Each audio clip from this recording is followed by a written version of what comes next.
LawrenceHits.com, it's Jaywalks, and we are talking today with Jack Wright, who is the director of the musical The Bridges of Madison County, which debuts at Theater Lawrence on September 21st. Jack, how are you? I'm fine, thank you. I'll tell you what, I read the book in one day. Oh, yeah. It was just sensational. Yeah. The story was gripping from the opening page to the emotional conclusion. You're not alone in that reaction. I think I heard that the book sold over 60 million the first week it was out. It comes as no surprise. Amazing. Yeah, it's a great story. For those who may not be familiar with the story, tell me a little bit. Let's frame the scenario. So he finds her. Robert finds Francesca because he's lost in the country in Iowa, near Winterset. And he's trying to find one of the bridges of Madison County. He's found 6 of them. These are the covered bridges. Yes, the covered bridges. And he wants to try to find the other one, but he can't find it, and he's lost. So he stops at the farmhouse of Francesca, whose husband and family, she has a son and a daughter, they've just left for the Indianapolis State Fair. So she's alone. And he literally comes down her driveway and seeks information about where to find this bridge. He's a photographer for the National Geographic magazine, so he's traveled all over the country, all over the world. And that begins their immediate attraction and subsequent love affair. Yes, and it's a love affair that is racked with guilt. It is. And also racked with the possibilities of what could be if circumstances were different than they are. That's very true, Jay. And actually, the whole concept of the musical is slightly different than the actual book itself. The book is very precise, very detailed, and everything revolves around the 2 lovers. In this case, there's a strong association with the 2 lovers, but the musical brings in the family to a greater extent. You have the husband, Bud, who's a farmer, typical farmer, and his 2 children, their 2 children, Carolyn and Michael. They're 13 and 14, something like that, or 15. And they go off to the state fair to show their steer, to hopefully it'll win. Carolyn's won with the steer prizes, and she wants to get a national prize. So they go off to Indianapolis to show off. And Robert just happens to show up, and there's immediate attraction between Francesca. I think the fact that she's originally from Italy, Naples, and she came immediately as an American war bride to this country, and she's had 15 years of farm life, which is all of a sudden just thrust upon her. But it was her choice. She chose Bud as an American soldier to come to America and start a life with. But at the end of the several years of, 15, 16 years of marriage, she's missing home, she's missing Italy, she's missing their culture, and somehow this man who comes in off the streets conveys some of that culture to her. And you're right about the guilt. I mean, but that's what I think the musical does very well, is it shows really what the stakes are in this relationship.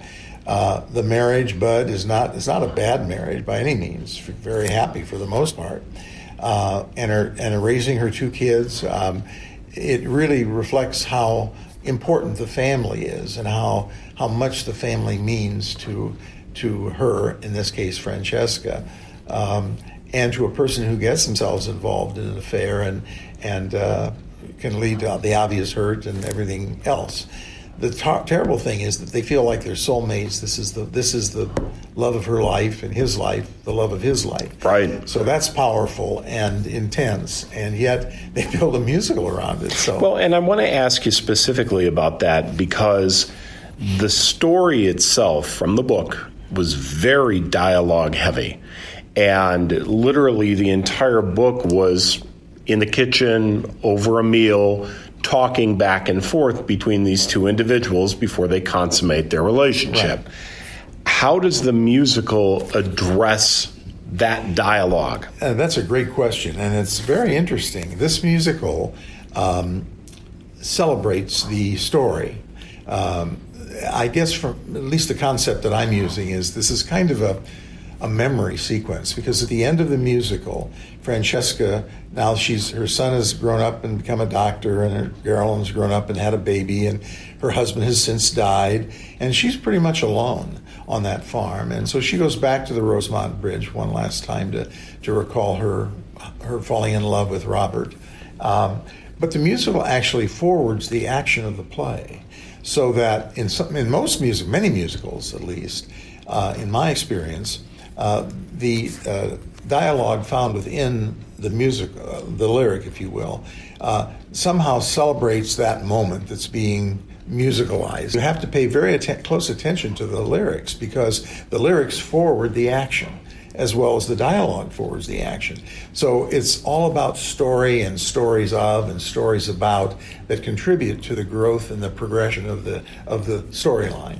Absolutely. And I think it's a beautiful story. And I have to say at the outset that Patty Ahern is our musical director, and if you know Patty's work, she's really quite outstanding, and she's doing a terrific job with this orchestra and this music and these actors who are singing a music that is so wonderful. It's so. Have you heard any by any chance? Well, so I have heard a few pieces, but I haven't heard the entire score, and that was my next question: is the timbre of this particular encounter between these two individuals would suggest romantic ballads and minor chord verging on dissonant, to demonstrate despair. And I would add one adjective to that, and that's luscious. Yes. The music is luscious. It's all strings, and there are no horns of any kind. Okay. Strings, cello, violin, mandolin. So Barry White style. Yes. and very romantic and beautiful music. It almost reminds you a bit of an opera, or has an operatic feel to it. It's one of the reasons I fell in love with the musical, because I wasn't going to do a show this year, and Mary came to me and Mary Debson asked me if I might consider Bridges, and so I listened to the music and I just fell in love with it. I had not heard music like that in a long time. So is any of this mid or up tempo, or is it all? Yes, no, it is something very much up tempo. As a matter of fact, the style of music, they have those romantic ballads. In fact, there are only 2 duets that Robert and Fran sing together. The rest are about the story and the progression of their relationship. But there's also a sort of a folksy country atmosphere in the songs. Okay. So quite a few of the songs are sort of anti-romantic. There's songs about Iowa life in general and the folksiness of Iowa life. And sure. I think it's a brilliant score. Jason Robert Brown has just created a really brilliant score. There's something for everyone in this music. Now, what about the staging? Does most of it take place in a kitchen setting, or do you have a couple of different sets? A lot of it does. Part of James Deemer designed it, if you know James. Yes, work. we're acquainted, yes. to say the very least. Yes. One of my dearest friends. He's magnificent. Yes, he is. And he's got a plan. I won't take any credit for it. For rear projections to be used behind the house. We have a house frame of the original house, and the set pieces, the pieces in the kitchen, the pieces out, the phone booth, and all these extraneous situations are conceived by having little unit pieces move around the stage by the actors. So the actors actually transform the space each time the next space is revealed. And that's sort of fun. That's part of the staging challenge of this play, is that how do you keep the action moving, the set moving, without drawing attention to it. And so I've just made it a part of the action. Ensemble is watching the show all the time, not only when they're moving scenery, but the townspeople are sort of observing what's going on. Really? Yes, and they come in from various sides of the stage. That takes it from a private affair to a very public affair. It is very public. Yes. And in fact, the major neighbors, Marge and Charlie, played by Beth Derringer and James, I forgot his name, Tuschenauer. Yes, Jim. Tusch. I can't pronounce it, but it's Tuschenauer. Tuschenauer. That's right. That's exactly right. They are marvelous together as a couple, and yes. And they're eavesdropping all the time. They're wondering what's going on, and they represent many of the townspeople who are just sort of passing by and looking at what's happening. Do the characters of Robert and Francesca do they sense that the town people are judging them in this musical? No, they don't. They don't know they're being watched. Okay, so this is outside observance, and it doesn't affect their behavior. Yeah. And it's a conceit that's kind of built into the show. There's a suggestion that from some of the lines of dialogue that people know what's going on. There's a song in the musical called "You're Never Alone." And that's sort of actually, highlights. That's a very, very famous song, but it's not the right song. You're never alone, and the husband sings the song actually, and from the Indiana State Fair. No. In the storytelling mode of this musical, as Francesca is telling Robert about her family and what's going on, those situations come to life. And those people sort of come into her kitchen while Robert and she are there, come into the kitchen, and they reveal this Never Alone. So it's basically it's a story about wanting to help the neighbor, Bob Hansen, who's hurt himself in a tractor accident. And so they're bringing food, and they're getting their farm tools together, and they're going over and helping out this family. So and they sing this all together in the kitchen. So if you have that scenario going on in one set, then lighting plays a major part. Yeah. So you have to dim certain people and brighten other people. Yeah, well, that's exciting. Yeah. It's another technique that's very effective in this music. A lot of times, though, the scene happens right in front of a full audience. I mean, in the kitchen, for example, this song takes place, and it's about how they help this farmer. So you get an insight into her life beyond just what she says. Well, right. So, and not only that, but her life isn't just her life with her husband and her children. Right. She has a connection to the town, which means that's another tether to stay in the relationship that she's in. She can't leave with the photographer because she's got more than one tether to the community. Exactly.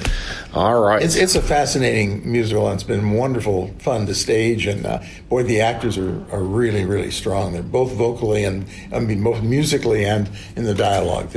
I'm very proud of them. Well, we are looking forward to seeing the musical version of The Bridges of Madison County. It opens September 21st, which is not too far away. So if you want to join us for that performance, time to get tickets now. 843-7469 is the number. TheatralLawrence.com, or stop on out and visit the box office in person. That particular opening night features a catered reception by Jay Wilson's, which just has phenomenal food. Just there for brunch the other day with the dean of the journalism school, the new dean from Kansas State University, and he says, "Why don't we have something like this over here?" I said, "Well, because this is Lawrence." That's exactly right. That's the right answer. Other folks to thank for this production include Bicycle Farms, Great American Bank, the Trust Company of Kansas, Pioneer Ridge, and Z's Divine Espresso. And the featured artist in the Old Father lobby during this performance is Peter Thompson. Showtimes are 7:30 p.m. for the evenings and 2:30 p.m. for the matinees. Matinees will be on the 23rd and 30th of September and the 7th of October. And this is the opening of season 41. Yeah, I think so. It's something like that. I know it's amazing to me how year after year and show after show we keep putting just excellent, top drawer, big city productions on a stage in little old Lawrence, Kansas. Right. No, it's very very impressive.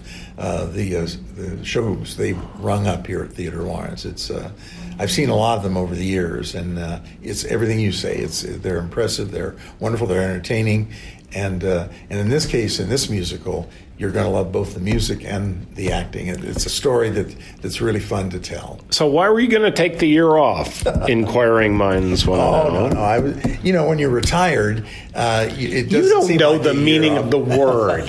Well, I just can't get it out of my system, I guess. I love directing, and your wife can be accused of the same thing. Yes, she can. Well, we're both pretty active and have a life. We've always had a life of coming and going and passing each other in the night, but it's obviously challenging to both of us, and we love it. Yeah, well, I'm glad that you are back at the helm, and beyond that, you continue to maintain a presence at KU Theater and the university, and we're grateful for your participation there as well. Thank you, Jay. Jack Wright, the director of the musical The Bridges of Madison County, opening September 21st at Theater Lawrence, and brought to you in part by LawrenceHits.com.